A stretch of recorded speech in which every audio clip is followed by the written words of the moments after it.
Dokumen kejahatan Jokowi itu adalah dokumen yang secara sadar sedang dipersiapkan oleh kelompok Hasto Kristianto.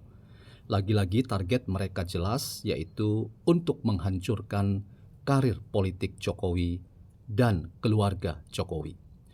Pertanyaan kritisnya adalah, apakah dokumen kejahatan Jokowi itu benar-benar ada? Ataukah dokumen kejahatan Jokowi ini harus kita kategorikan sebagai senjata ideologis yang tidak benar-benar ada, tetapi ini adalah bagian dari narasi konflik ideologis yang sedang terjadi di antara Jokowi atau tepatnya kelompok-kelompok yang berafiliasi dan loyalis Jokowi, dan mereka-mereka yang dikatakan sebagai bagian dari kelompok Hasto Kristianto, dan para elit PDIP yang merasa selama ini menempatkan Jokowi sebagai target untuk dikalahkan ketika Jokowi dianggap sebagai orang yang telah melakukan tindakan-tindakan politik yang merugikan kepentingan Partai Demokrasi Indonesia Perjuangan. Bagaimana kita hendak menganalisis catatan ini dari perspektif pemikiran filsafat. Selamat datang dalam channel Meragukan Filsafat, sebuah channel yang secara sadar dibangun untuk turut mengedukasi ruang publik virtual Indonesia dengan menawarkan alternatif berpikir dari lensa pemikiran filsafat untuk membaca fenomena sosial, politik, kebudayaan dalam konteks Indonesia kontemporer tanpa berpretensi untuk menggiring opini kita mempercayai pandangan-pandangan dalam channel ini.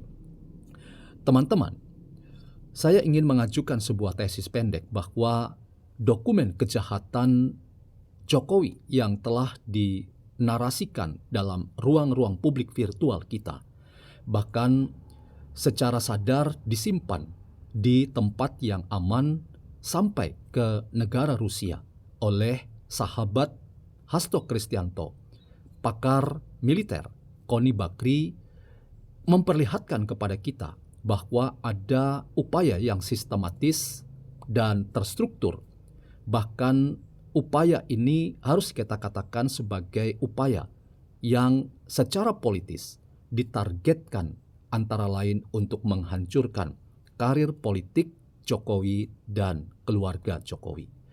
Terakhir misalnya Koni Bakri sudah menyebut nama Iriana Joko Widodo sebagai orang yang tidak boleh tenang-tenang saja, karena dokumen kejahatan Jokowi salah satunya akan membuka tabir dan menelanjangi Iriana Jokowi yang juga dianggap tahu dan bertanggung jawab dalam sepak terjang politik Jokowi, suaminya, ketika ia menjadi presiden selama 2 periode.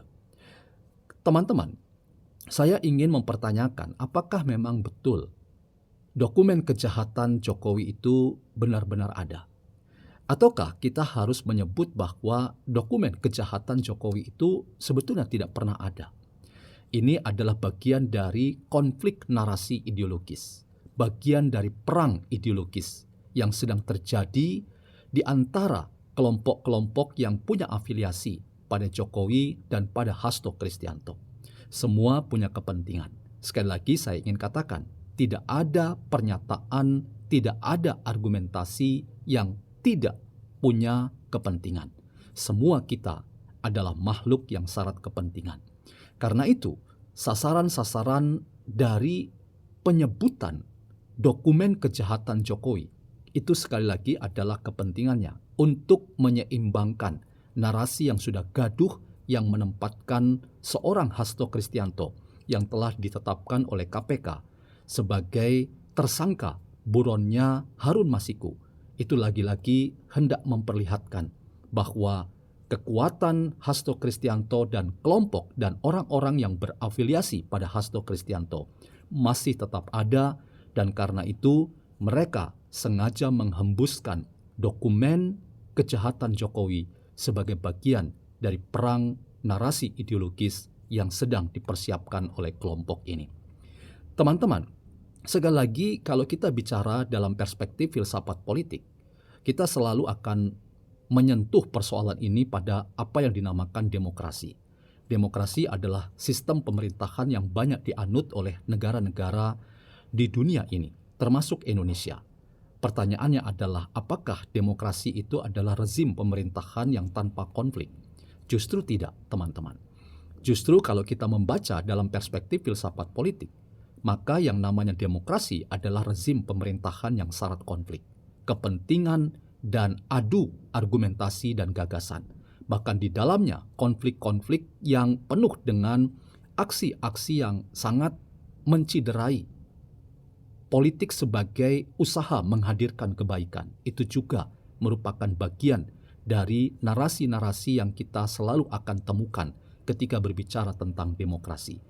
Karena itu teman-teman, nggak usah kita kaget, dan karena itu kita merasa bahwa ada masalah ketika kita menemukan narasi ideologis seperti dokumen kejahatan Jokowi sengaja dihembuskan untuk membuat kita tahu bahwa perang ideologis sedang terjadi. Karena itu kita akan melihat bagaimana siapa yang akan beroleh keuntungan dari perang ideologis ketika istilah dokumen kejahatan Jokowi sengaja dihembuskan. Tetapi dari perspektif yang merupakan keyakinan filosofi saya, bahwa politik sebagai kebaikan untuk hidup bersama itu sekali lagi tidak pernah akan dikalahkan oleh upaya-upaya membangun narasi politik atau praksis politik itu sebagai politik dendam kebencian, bahkan sengaja secara sadar ingin memperkeruh suasana.